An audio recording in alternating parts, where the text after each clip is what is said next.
Bueno, en la clase anterior vimos que para Nicolás de Cusa el primer principio de todas las cosas es infinito.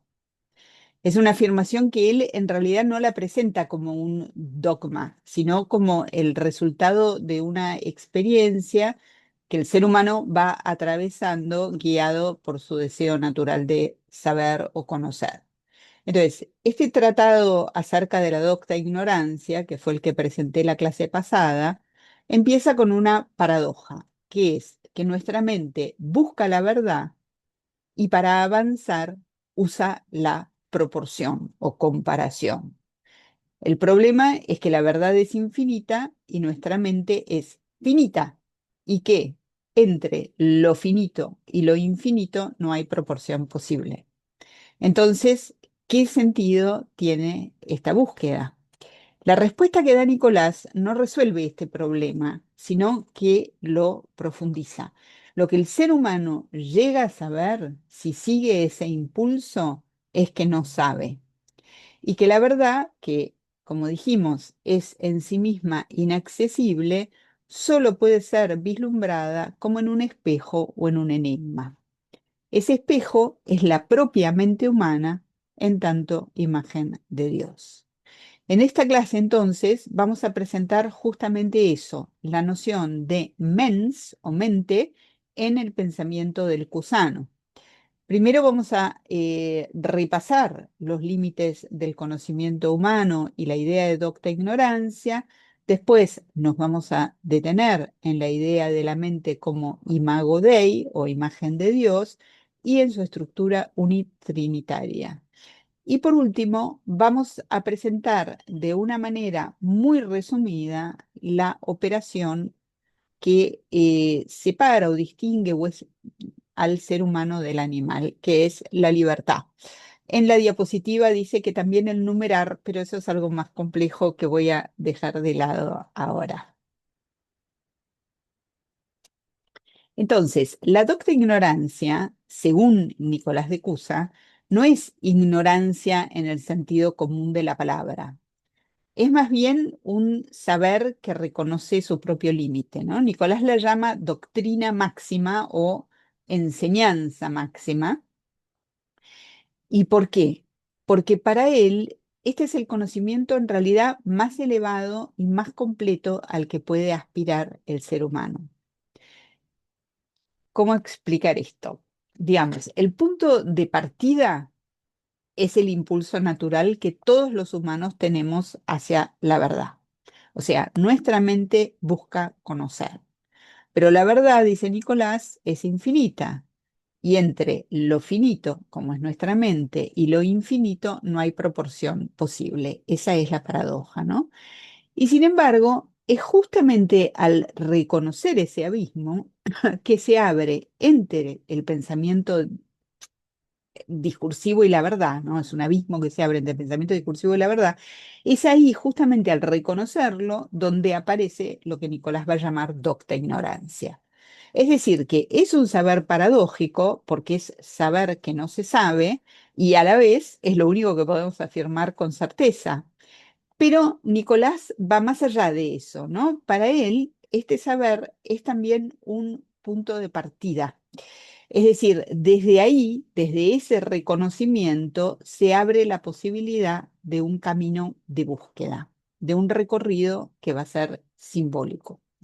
Por eso, la docta ignorancia no es solo un final, sino también un comienzo. O sea, es a la vez el conocimiento último porque reconoce la infinitud inaccesible de la verdad y es el conocimiento primero porque desde ahí empieza toda verdadera especulación. Piensen que la docta ignorancia ya contiene dos intuiciones fundamentales. Una acerca de la verdad en sí misma, es decir, que es infinita. Y la otra es acerca de la mente humana, es decir, que no podemos captarla en la totalidad, pero ¿por qué? Porque para nosotros conocer implica comparar, identificar, distinguir, y todo esto se basa en el principio de no contradicción. Ahora, si la verdad es infinita, está más allá de toda oposición. Entonces, el modo en que funciona nuestra mente, por su propia estructura, conlleva una limitación con respecto a la verdad. Entonces, la docta ignorancia, además de marcar o advertir ese límite, es un intento de superarlo.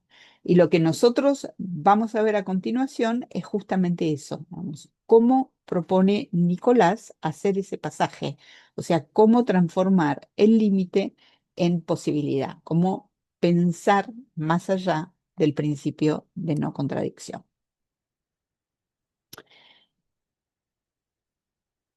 La mente humana, como vimos, opera dentro del ámbito de la proporción, ¿no? Vimos o mencionamos. Ese es su límite.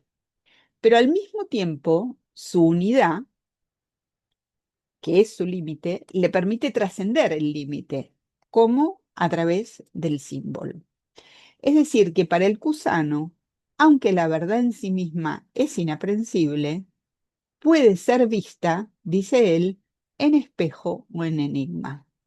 La expresión, que es muy conocida, no es de él, ¿no es cierto? Él la toma de San Pablo, de Pablo de Tarso.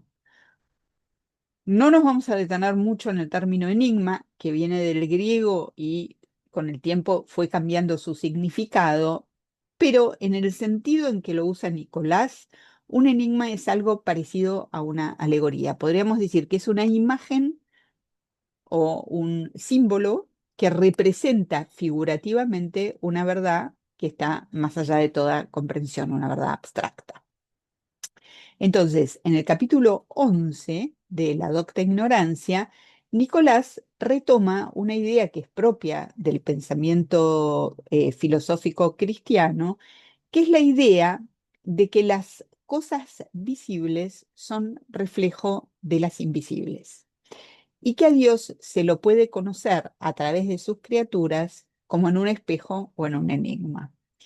Pero, y este es un punto clave, para Nicolás de Cusa, las cosas visibles no son el mejor espejo en el que podemos conocer a Dios. Son reflejos de Dios, pero al estar hechas de materia o estar compuestas por materia, están sujetas al cambio y están sujetas a la corrupción.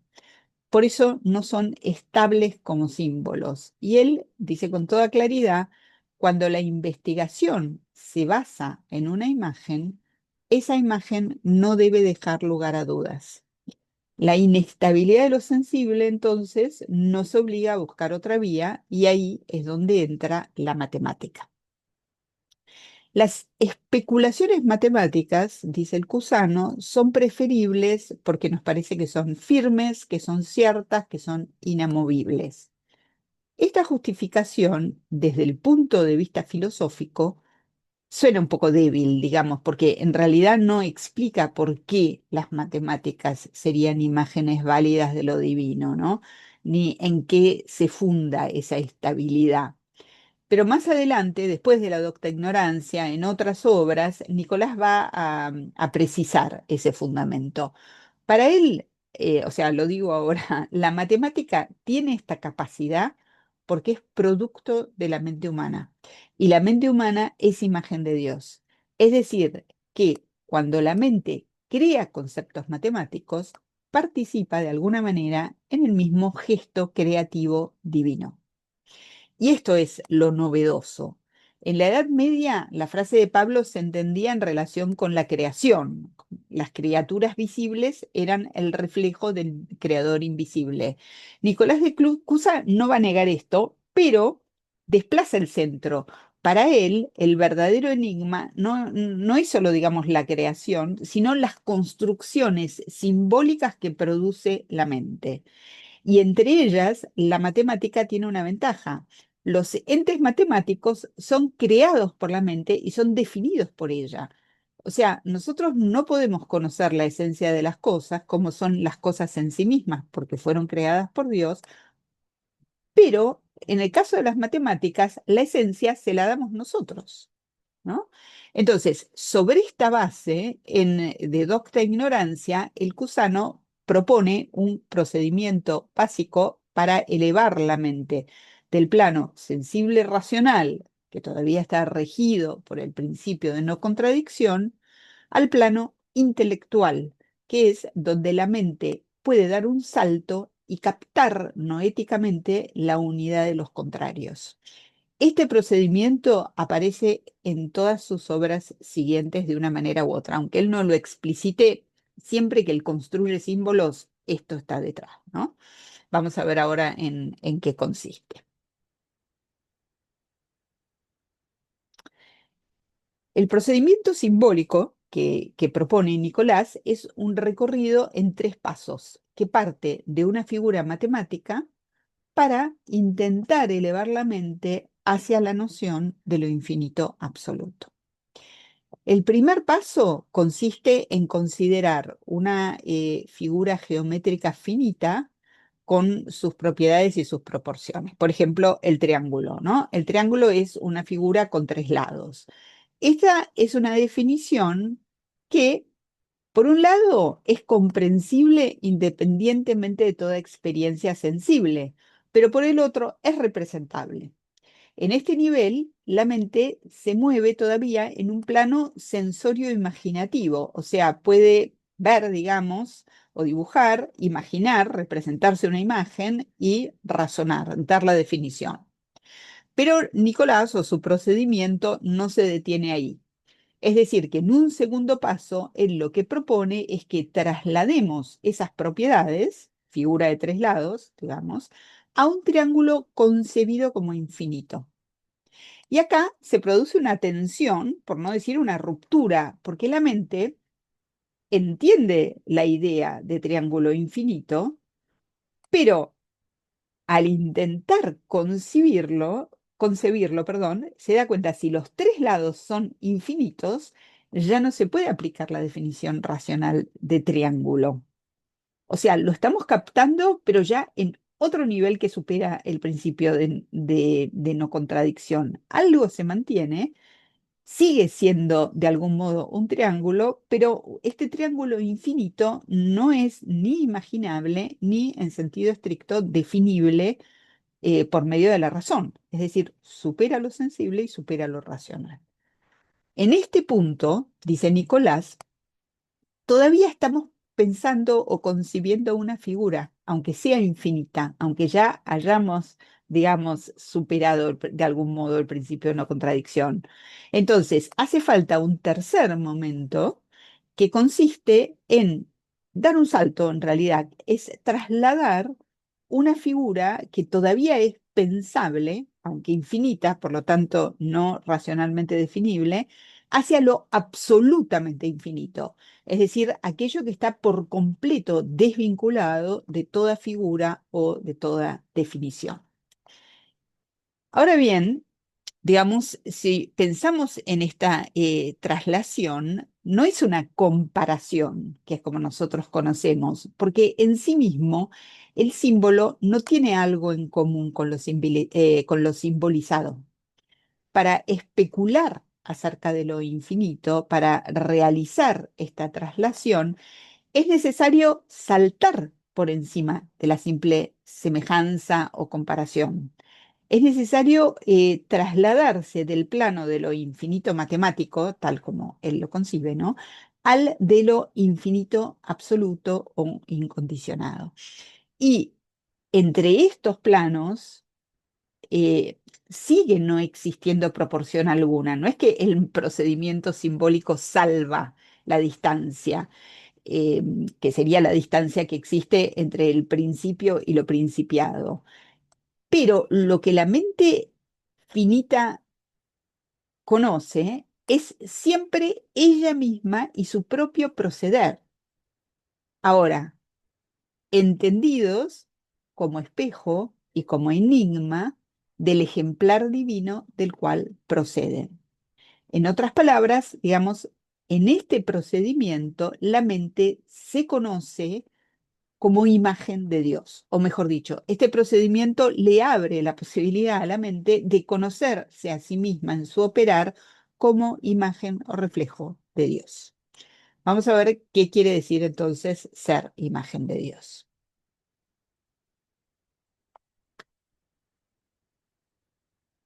Bueno, verán que en esta diapositiva hemos pasado del ChatGPT a los mosaicos de la Catedral de Monreale, así que son este, una mejora.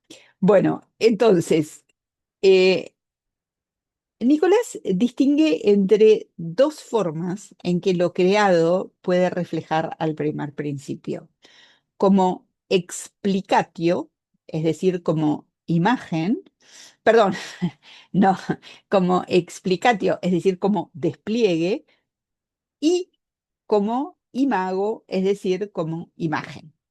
Esta es una distinción fundamental, aunque yo me haya confundido recién, porque según él, entre todas las criaturas, solo las naturalezas intelectuales, en el caso de los humanos, la mente, son capaces de reflejar la unidad del principio primero tal como es decir, en su simplicidad.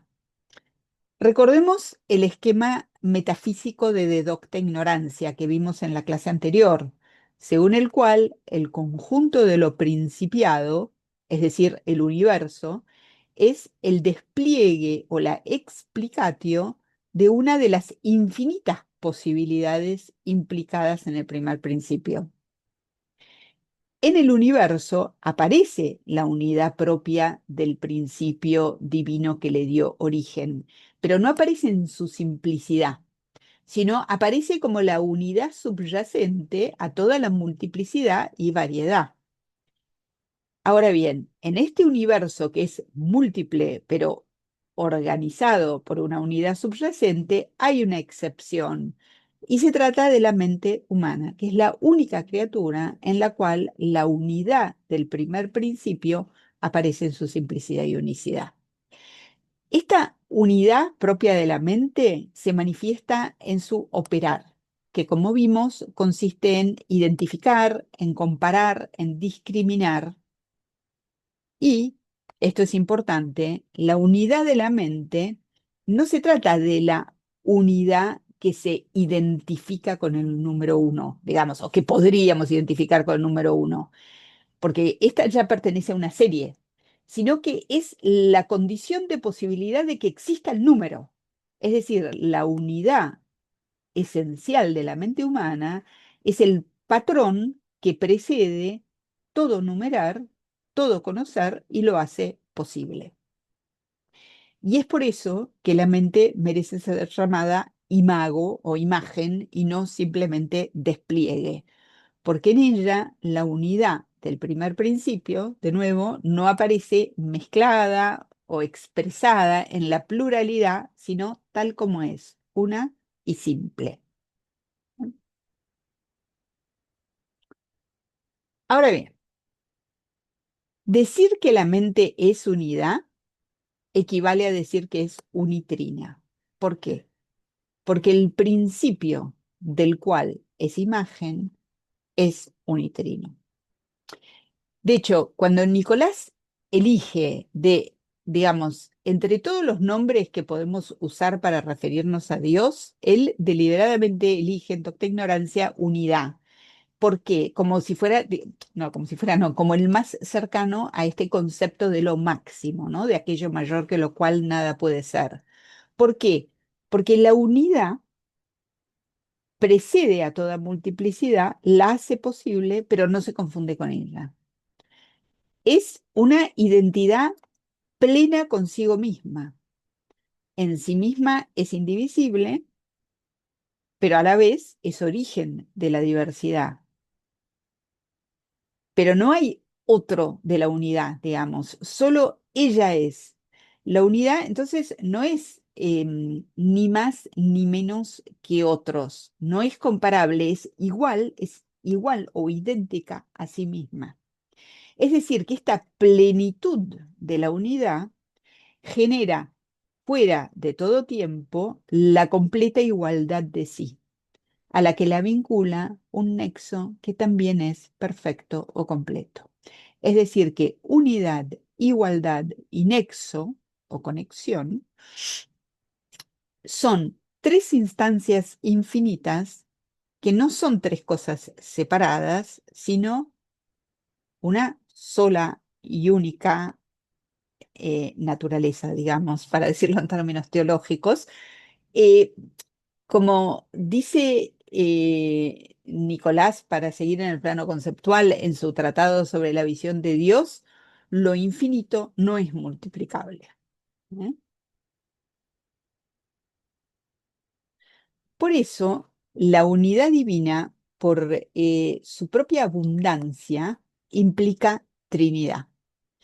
Y esa Trinidad, como es relacional, implica también movimiento, pero no un movimiento como el que vemos en el mundo, digamos, un movimiento locativo que va de un lugar a otro, o un movimiento como el del cambio, en donde hay una sustancia o soporte y algo que se modifica, que se mueve. Acá se trata de un movimiento eterno que siempre vuelve sobre sí. Es un movimiento sin sustrato, sin soporte, digamos. Es un movimiento que no necesita de una base sobre la cual apoyarse. Es decir, el Dios unitrino es pura actividad autosuficiente. También la mente humana es unitrina y movimiento sin sustrato. Eh, Su actividad se manifiesta de muchas maneras, ¿no? Pero podemos tomar como ejemplo el inteligir o el entender. Nunca sé si inteligir es una palabra usable en español o no, pero en filosofía la usamos. En todo caso, digamos que la unidad del intelecto humano, podemos decir, ¿no? Reúne al que intelige o entiende, al que entiende, a aquello inteligible, es decir, aquello que es entendido, y al hecho mismo de entender. Es decir, que la noción de intelecto, al permitirnos pensar en una unidad en la que coinciden, podríamos decir, el agente, el paciente y la acción que vincula a ambos, nos habilita para concebir de qué modo lo unitrino no es sino actividad. Y la característica esencial de esa actividad es la libertad.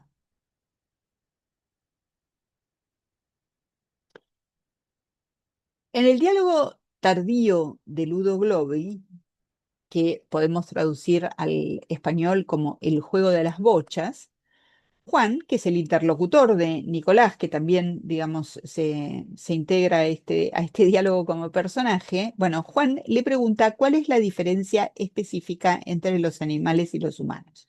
Porque dice, después de todo, muchos animales hacen cosas racionales. Es decir, las aves construyen nidos, los lobos cazan en manada, las arañas tejen sus telas. Y la respuesta del Cusano es muy clara. Él dice, en los animales estas actividades están reguladas por la naturaleza. O sea, cada especie sigue una única ley y los individuos dentro de esa especie actúan todos más o menos del mismo modo. El ser humano, en cambio, es fuerza libre, libera virtus, y cada individuo singular, y acá cito a Nicolás de Ludo Glovi, dice, cada individuo singular es libre de pensar como quiere. Esto, digamos, no significa que estemos fuera del plano de lo natural. Seguimos respirando, seguimos comiendo, seguimos digiriendo, pero nuestros impulsos pueden ser modulados, suspendidos o transformados por la mente. Es decir, el espíritu puede imponerse a la naturaleza. Por eso podemos ayunar, por eso podemos elegir la castidad, por eso incluso, pone el ejemplo Nicolás, podemos elegir el suicidio. Es decir, acá igual seguimos en el plano de una libertad que está limitada o condicionada o que se mueve en el ámbito de la materia, ¿no? Porque está determinada por el cuerpo. Estamos hablando de conductas.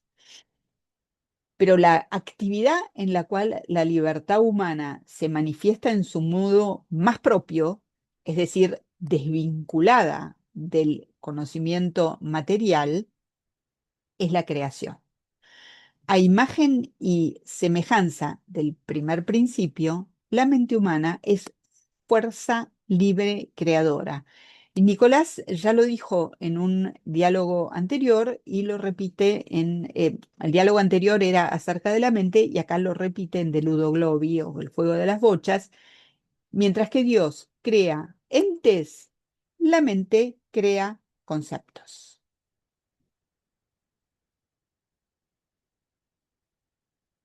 Estos conceptos no se limitan a la producción matemática en tanto tal, aunque las relaciones de proporción subyacen a toda producción.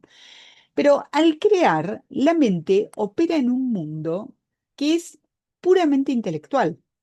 O sea, no importa si sus criaturas se manifiestan después en el mundo de la experiencia o no.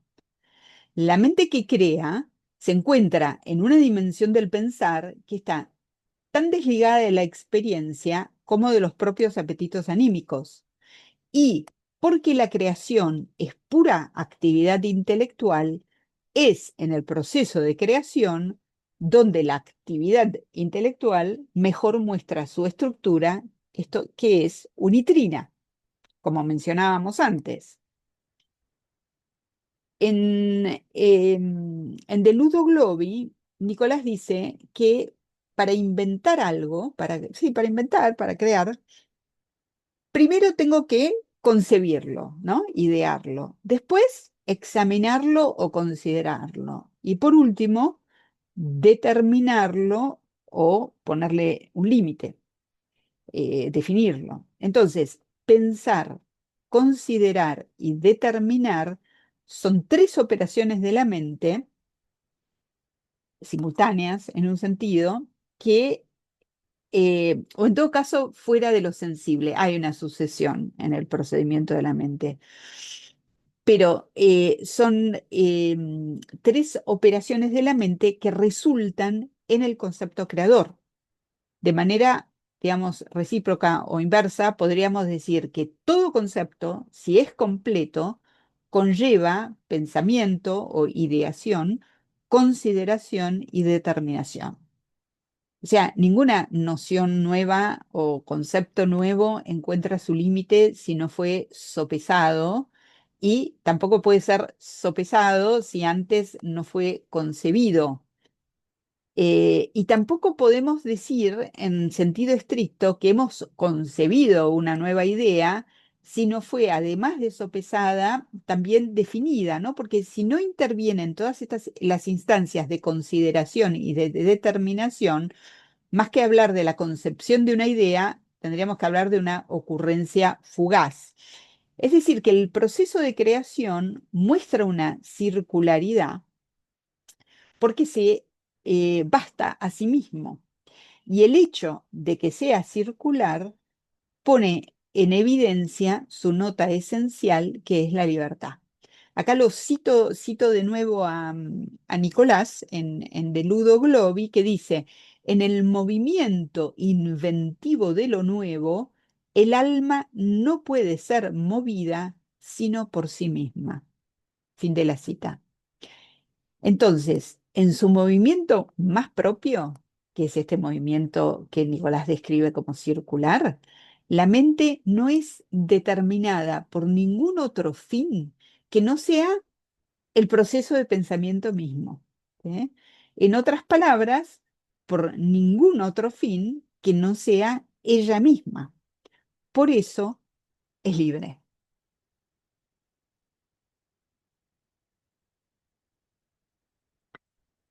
Entonces, a lo largo de esta clase vimos cómo la mente humana, en tanto imagen de Dios, participa de su estructura unitrina y de su libertad creadora. Pero todo este recorrido tiene una dirección, es decir, la mente al crear no es solo que se expresa, se despliega, sino que también se busca. Parte de buscar aquello que la excede, que es la verdad. Ahora, ya vimos que esa verdad, tal como es en sí misma, permanece inaccesible. Entonces, no podemos conocerla directamente, solo podemos vislumbrarla como en un espejo o en un enigma, y ese espejo, dice Nicolás de Cusa, no es otro que la propia mente. Por eso, digamos, y sin saberlo del todo, lo que la mente busca al conocer es conocerse a sí misma. Tal como se lee en los primeros párrafos de este tratado que yo mencioné, que se llama Acerca de la mente, el comienzo del saber es la admiración ante el mundo que nos rodea. Pero ahí encontramos un límite y la mente vuelve a sí misma, porque el fin último, el comienzo es el mundo, pero el fin último es que en la mente se conozca y que en ese acto de autoconocimiento se reconozca imagen de la mente divina. Ese autoconocimiento no sería posible si la mente no fuera libre, autosuficiente, capaz de producir sus propios conceptos y de volver sobre ellos para comprenderse y especular sobre lo divino. Bueno, y ahora para terminar, reconocemos los créditos. Yo basé esta clase en el capítulo 4 de mi libro Nicholas Cusan, The Trinitarian Structure of the Innate Criterion of Truth, pero la verdad es que no podría ni haber empezado a escribir ese capítulo si no fuera por los siguientes trabajos de dos colegas argentinas que paso a leer acá. Claudia D'Amico, bueno, las dos tienen muchísimos trabajos sobre el Cusano. Yo, digamos, los que recuerdo que usé son la simbología matemática, el Intellectus Omnium est Omnia y la entrada sobre el término enigma, todos de Claudia D'Amico, y probablemente haya usado uno que acá no incluí, que es un artículo que ella tiene sobre a ver si lo tengo acá, sí, creo que sí, sobre la docta ignorancia, por tirar todo. Bueno. Es un artículo sobre la docta ignorancia que ella tiene en este libro. Estoy borrando el fondo que deben estar viendo al revés, que se llama El problema del conocimiento en Nicolás de Cusa, genealogía y proyección. Es una colección de artículos y creo, si no me equivoco, que hay uno de Claudia sobre la docta ignorancia que también usé. Bueno, y por último, Cecilia Rusconi, que tiene un montón también escrito y publicado sobre el Cusano, pero tiene un libro ejemplar que se llama El uso simbólico de las figuras matemáticas en la metafísica de Nicolás de Cusa, que fue publicado por Biblos hace ya más de 10 años, pero bueno, que recomiendo intensamente. Voy a dejar de compartir y voy a detener la grabación.